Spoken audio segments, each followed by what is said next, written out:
Good afternoon. So, ito na yung continuation of the lecture. Um, Now, for the topic 2, which for lecture 3, is Newton's Law of Cooling naman. So, sa Newton's Law of cooling pala, rather, is that maintindihan natin na hindi lumalabas yung lamig. So, ang nangyayari is, nag-i-introduce tayo ng heat, which temperature of a body changes at a rate proportional to the difference in temperature between its own and its surrounding. So, in differential term niya is, the difference, not the difference, the differential term dt over dt where temperature over the function of time. Then, meron tayong general equation. Now, for us to understand muna, paano ba ano yung nangyayari? Siyempre, isolve muna natin siya using the differential term. And ipakita natin kung ano yung relationship niya dun sa mga naunang equations. Kasi mas madali yung magiging solving process if magiging same lang yung equation.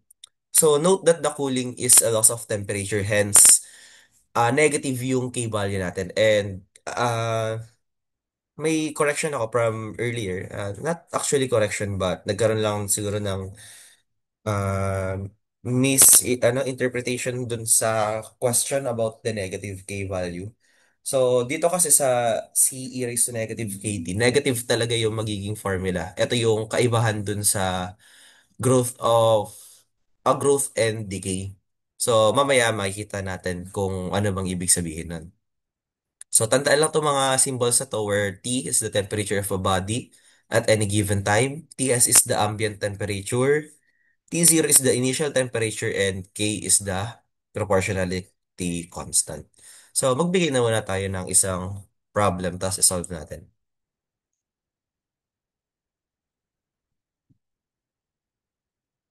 So, dito tayo. So, a thermometer which has been set, which had set be at a reading of 70 degrees Fahrenheit inside a house is placed outside where the air temperature is 10 degrees Fahrenheit. 3 minutes later, it is found that the reading is 25 degrees Fahrenheit. So, find the air thermometer reading after 6 minutes. So, sulat natin kung ano yung mga symbols na kailangan dyan. So, una is meron tayong 70 degrees reading. So, 70 degrees Fahrenheit inside the house. Next is 10 degrees Fahrenheit outside naman to. Now, 3 minutes later, so ilalabas mo yung, nilabas mo pala yung thermometer sa isang 10 degrees na sa labas. So, ang nangyari, after 3 minutes, ay, yung temperature mo ay naging 25 degrees Fahrenheit. And ang tinatanong is after 6 minutes kaya, ano yung magiging temperature niya? So, ganyan kasimple isulat yung mga conditions. So, for us to solve, isulat muna natin yung general equation. Where dito, mag-start muna tayo doon sa derivative term. Ah, intindihin muna natin ano yung mga possible na mangyari. So, the difference in temperature over time is equal to negative K T minus 10. So, next, using variable separable. So, ilagay natin dito si dt over T minus 10. Then dito si negative K dt. Now, dito, pag in-integrate natin to, we have ln T minus 10 is equal to negative KT plus C. Next, erase natin to raise to ln T minus 10 equals E raised to negative KT plus C. Nasa taas lahat yan. Then next, we have here T minus 10 is equal to E negative KT times E raised to C. Where ang mangyayari dyan, T minus 10 equals CE negative KT. Hindi ba familiar? So, this almost follows the equation x equals c e raised to kt. So, dahil nailapit mo siya sa general equation, yung derivation mo, or yung differential equation mo rather, yung solving process nito will be the same as those of the growth and decay problems. So, mapapadali yung solving natin. That's why gusto kong ipakita muna from here kung ano yung pwede natin gawin. So, makukuha natin tong formula na to na naka-state naman dun sa taas. So, pwede na tayong mag-solve. So, for t equals 0, ito yung starting point natin. So, initial condition niya, T is equal to 70 degrees Fahrenheit pa. So, using this formula, X equals CE KT. But this time, since iba yung equation natin, i-follow lang natin. Bakit ko sinusulat ulit itong general equation? Para lang maalala natin na ganun dapat yung form. Pero pwede nyo naman na siyang idiretso dun sa nakuha natin. Kahit di nyo na to sulat during exam, walang problema. So, CE, negative KT. Negative talaga yan. Natanong siya kanina if mababago daw ba yung value. Well, kapag nagsasolve ka naman kasi ng temperature na to, totoo yan, magiging positive nga siya kasi minsan madalas yung K value is negative. Not the K value. Ang ibig sabihin lang na tong negative na to is negative yung ating um, dahil sa a law of cooling. So, nawawala yung heat. That's the reason for the negative value. Meron tayong heat reduction, which results to cooling. Tandaan, coldness is not the opposite of heat. It is the absence of heat. So, diretso tayo dito. So, thermodynamics yan, pero makukuha niyan sa next semesters. So, we have here 70 minus 10 is equal to CE negative K 0. So, makukuha natin dito is 60 equals CE 0 or 60 is equal to C since this is 1. So, pansin din na dito pa lang may observation na tayo na T minus TS or even T0, yung T0 kasi to start, is equal to C. So, mamaya, babaunin natin yan. Para saan ba to? Ba't ko sa sinabi? So, pansin, di ba, C equals 70 minus 10. 60 lang naman yun. Itabi muna natin to. It will explain something later. So, now, nakuha natin si C. So, expect natin ang kasunod natin makukuha is si K for T equals 3 minutes. T is equal to ilang degrees? 25 degrees Fahrenheit. So, wala lang, kinasanayan ko lang na sinusulat muna siya lahat in the general equation where papalitan natin to ng 3. So, T3. Therefore, we have 7, not 70. It is 25 minus 10 equals, ay, sulat pala muna natin, sorry.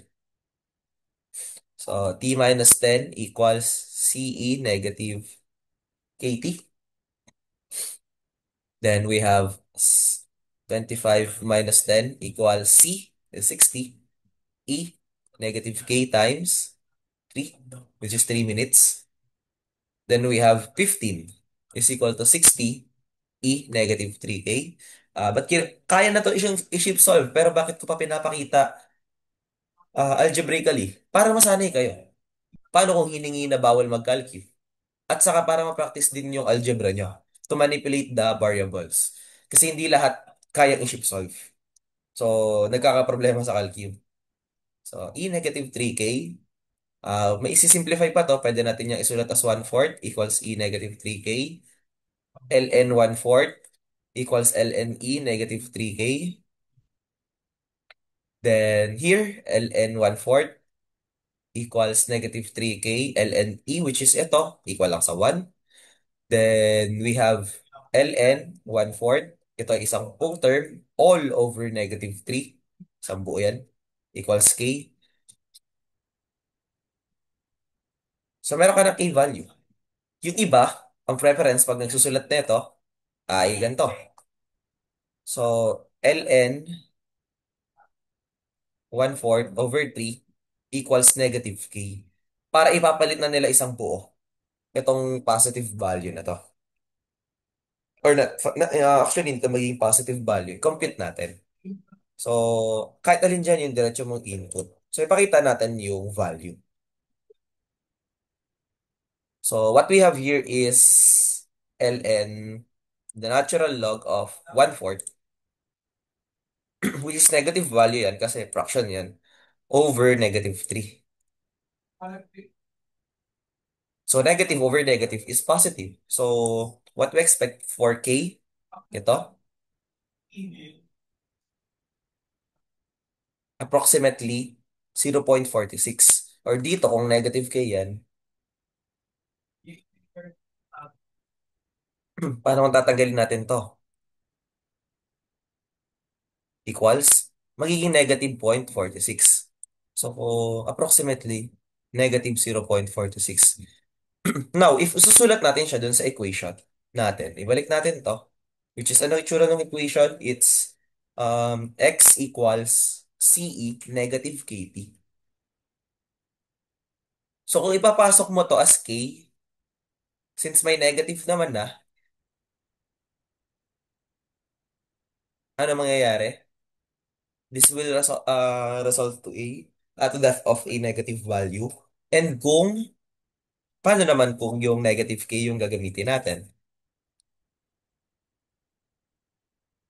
So, ganun din mangyayari. So, negative times the negative is, sorry. So, for negative K, ititreat mo na siya as isang buo, where ang sagot naman is negative 0.46. It will result to the same value. So, kanina, sorry na, misunderstood ko yung question, but yes, may negative talaga sa equation. Akala ko ang tinutukoy mo um, is a different question. So, well, to be on the safe side, so to be on the safe side, ito na lang, dito na lang tayo sa i-compute mo here. So, huwag mo na alalahanin yan.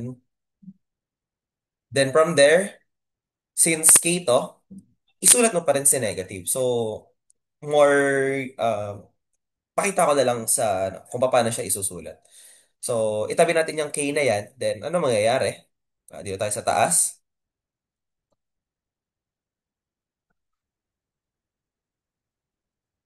So, doon na tayo for T equals 6 minutes. What is T? Yung temperature natin.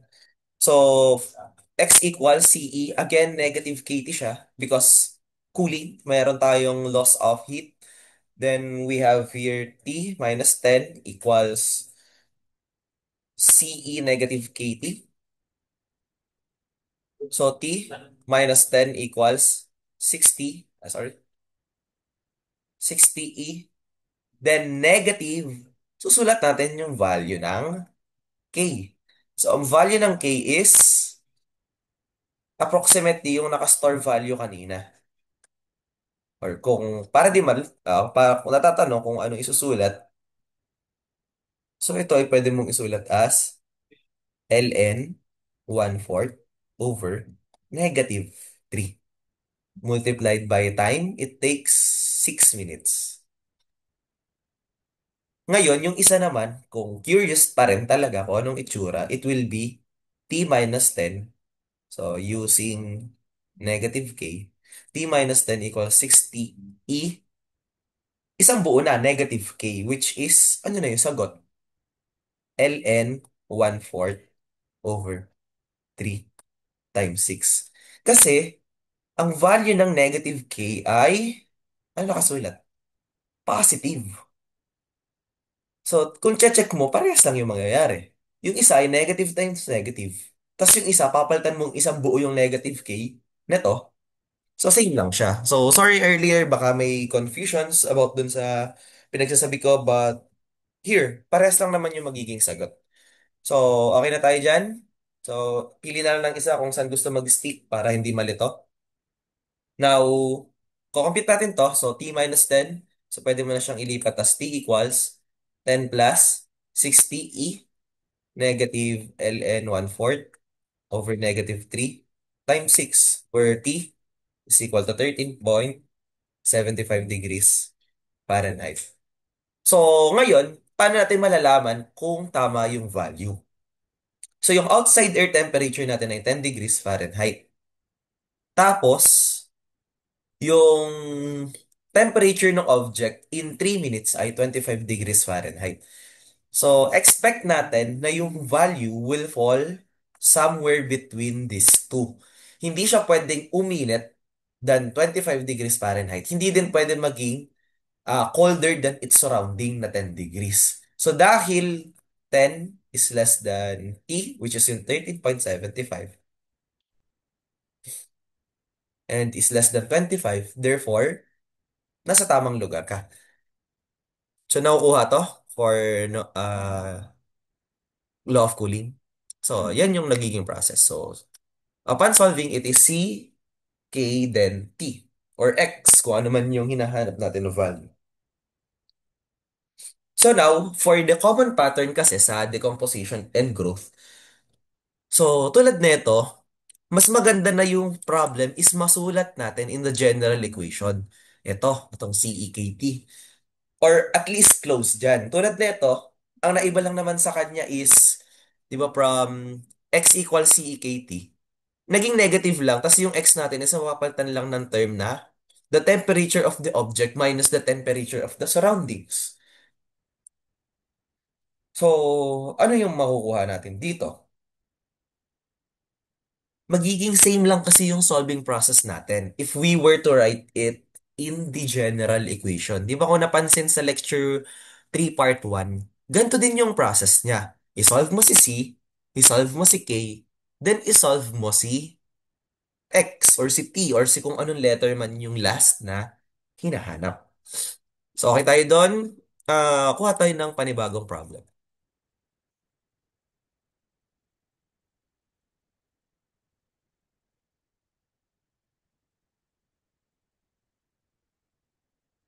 Dito tayo. So, according to baristas, the optimal temperature to serve coffee is between 155 degrees Fahrenheit. So, 155 is malamig pa. Yan yung pinakamalamig na pwedeng inumin. And 175 degrees yung. So, too cold na, but here is too hot. So, nasa range na yan. So, suppose coffee is poured at a temperature of 200. So, sobra siya. Mainit. Ito yung timo at zero or initial condition equals zero. So, ngayon, kailangan mo siyang palamigin.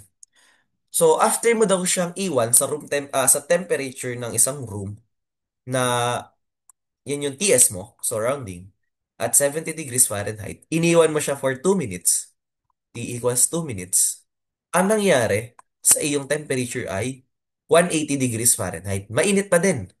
So, ang tanong, when is the coffee first cool enough to serve? So, yung unang tanong, dapat ang ma-reach natin ay 175 degrees Fahrenheit. Then, next is when is the coffee too cold to serve?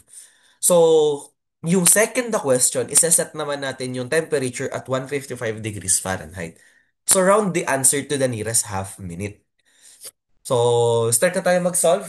Now, for paulit-ulit to, but sulat natin si general term. So, from dt over dt is equal to negative k t minus ts. We get, so lipat natin dt over t minus ts equals negative k dt. So, derive natin to.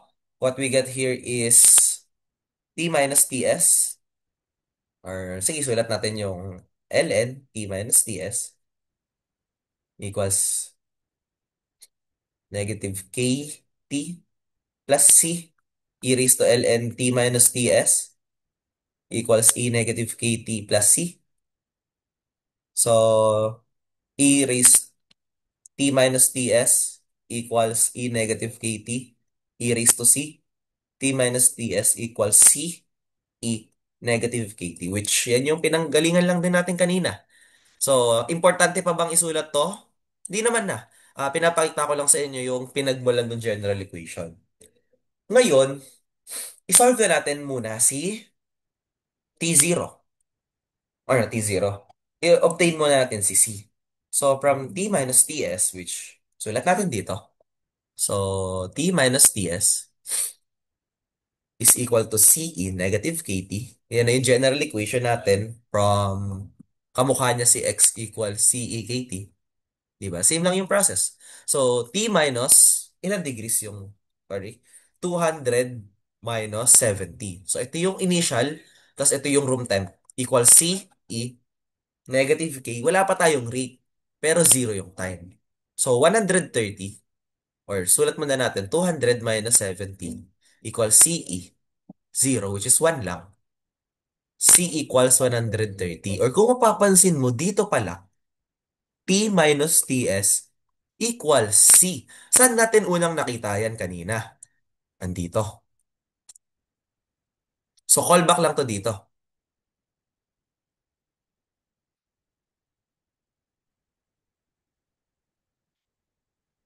Anong ibig sabihin yan?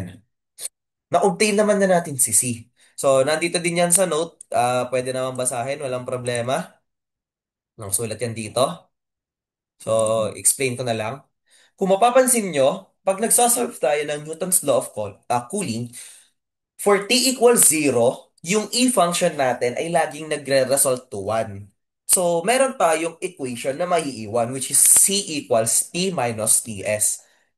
So, kaya dito, pwede na nating idiretso na lang sa equation na to. Itong t minus ts equals c in negative kt. Para ma-simplify. But it is up to you. Since napakita ko naman kanina kung gaano kasimple lang din, up to you if you, kung gagamitin mo din tong shortcut term na to. Pinakita ko lang para meron kayong option. Um, ano yung personal preference ko? Itong may variable separable. Kasi napapractice ako eh. Hitting two birds with one stone. Nagpa-practice na ako ng variable separable. Tapos, hindi ako nag-iisip ng panibagong formula. Katulad lang din siya ng formula ng decay and growth. So, yun yung personal preference ko. Pero hindi ko ipagdadamot sa inyo to na nag-i-exist tong shortcut formula na to. So, kaya, kung ganyan yon, so, ang mangyayari, di ba yung formula equals t minus t0,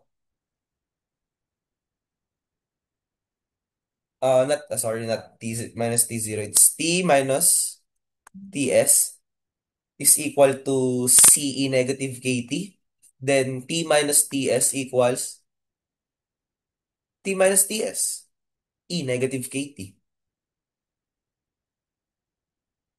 Then t equals ts plus t minus ts e negative kt. Sa inyo pinangbalingan ng formula kanina sa start nung lecture natin. So, hindi ko siya pagdadamot sa inyo. In-explain ko din kung saan ang galing. Pero kung ako tatanungin, kung gagamitin ko siya, ayoko kasi too many equations to use. So, mas okay sa akin na meron akong ini-spam na equation para makabisado ko siya. Ganun lang kasimple. Pero, again, up to you kung ano yung gagamitin nyo. Pinakita ko naman na parehas. So, solving tayo. For t equals 2, so dito na tayo mag-solve sa 2 minutes. Yung temperature mo daw is equal to 180. Medyo mainit-init pa pero makukuha na natin si rate of proportionality constant, which is yung K. So, X equals CEKT. Necessary ba to? Hindi. Pinapakita ko lang kung saan nagmula and practice ko na siya as a personal preference ko. Yan. So, T minus TS is equal to CE negative KT. Ito na talaga, okay lang sa inyo kahit diretso na dito. So, yung T natin is 180 minus ang surrounding natin is 70 equals yung C natin ay 130. Kuha na siya kanina. E negative K time 2. So, we have here 110 equals 130. E negative 2K. Then, what we have here is 110 over 130 equals E negative 2K. Then 11 over 13 ln equals ln e negative 2k. So, kinancel ko na yung zero. Gets na yan siguro. So, now we have ln 11 over 13 equals negative 2k ln e. Ito ay hindi zero but 1. So, we have ln 11 over 13 over negative 2 is equal to k. So, mas okay sa akin pag isusulat ko na lang siya as k. So, try natin ko, compute natin kung ano yung approximate value niyan.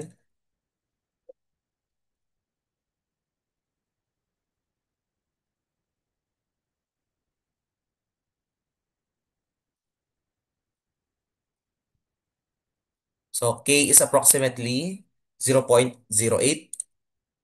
Susulat natin dito. Pero ito na lang gamitin natin mamaya para mapakita. So, okay na tayo sa k. Then, sunod na natin kunin for t equals 6 minutes. What is the... Oh, sorry. It's yun yung problem pala kanina. So, for T equals N, hindi natin alam, dapat yung temperature first is 175 degrees Fahrenheit. Pwede mo na siyang higupin, yung kape. So, X equals CE KT, T minus TS equals CE negative KT. Then, we have 175 minus 70 is equal to 130 E. Tapos, isulat natin yung buo para alam. So, negative daw, negative ng K. Negative ln 11 over 13 over negative 2. T is hindi natin alam. Yan ang hahanapin natin. So, we have here 105 equals 130 E raised to ln 11 over 13 over 2 times T. Bakit ko siya nilalagyan pa ng isa pang parenthesis? To indicate na isang buong term yun. Ba't hindi ko minumultiply si T? Dyan na lang siya kasi ihiwalay din naman natin mamaya. So, 105 over 130 equals E. ln 11 over 13 over 2 times T. Ibaba natin yan using ln 105 over 130 equals ln E. ln 11, sorry, 11 over 13 over 2 times T. Then, pwede natin ibaba ln 105 over 130 equals ln 11 over 13 over 2 times t times ln e which is 1. Then dito tayo sa taas. Oops, ginawa lang na. Okay, paabahin natin. So from there we have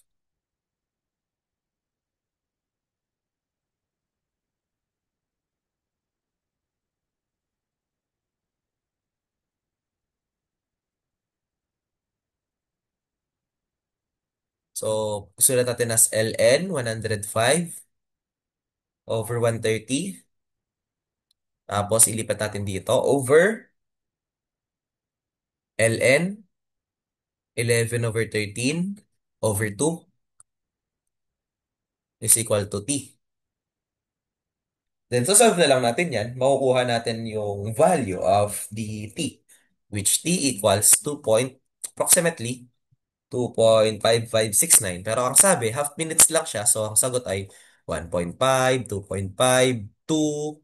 So, dun daw closest, which is t equals 2.5 minutes. Tapos na ba? Hindi pa. Pinapakompute naman is paano kung 155 degrees naman.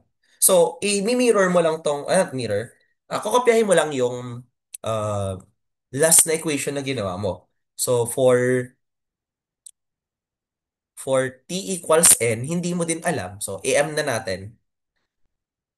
Tapos, yung temperature mo naman is 155 degrees Fahrenheit. So, same lang din. X equals CE KT, T minus TS equals CE negative KT. Then we have here, iba na, 155 minus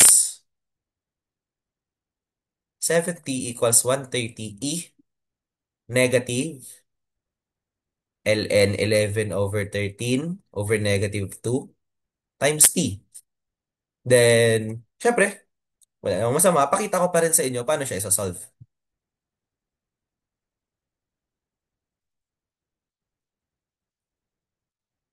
So, from here, we have 85 equals 130. Negative ln 11/13. Tanggal natin yung negative kasi 2 naman to eh. Dalawang negative. Times t. So, 85 over 130 equals raised to ln 11/13 over 2 times t. Baba natin. So, we have ln 85 over 130 equals ln times ln 11/13. Ulit-ulit yan, engineer, ah. Parang ang bagal. Pero, practice pa lang naman to. Eventually, you will get good at here. Mabilis, effective. And saan siya nakukuha? Ganito, paulit-ulit na practice. And mabagal din yung sulat kasi naka-pen. So, masanay ako sa papel. Pero, dito na tayo dumiretso. 1185/130 equals ln 11/13 over 2 times t times ln which is 1 ln 85/130 all over ln 11/13 over 2 equals time. Ano ang time? Ilang minuto? Solve natin. T equals 5.08 or about t equals 5 minutes. Di nakaabot dun sa ano eh. So, okay tayo dyan? Ganyan lang kasimple.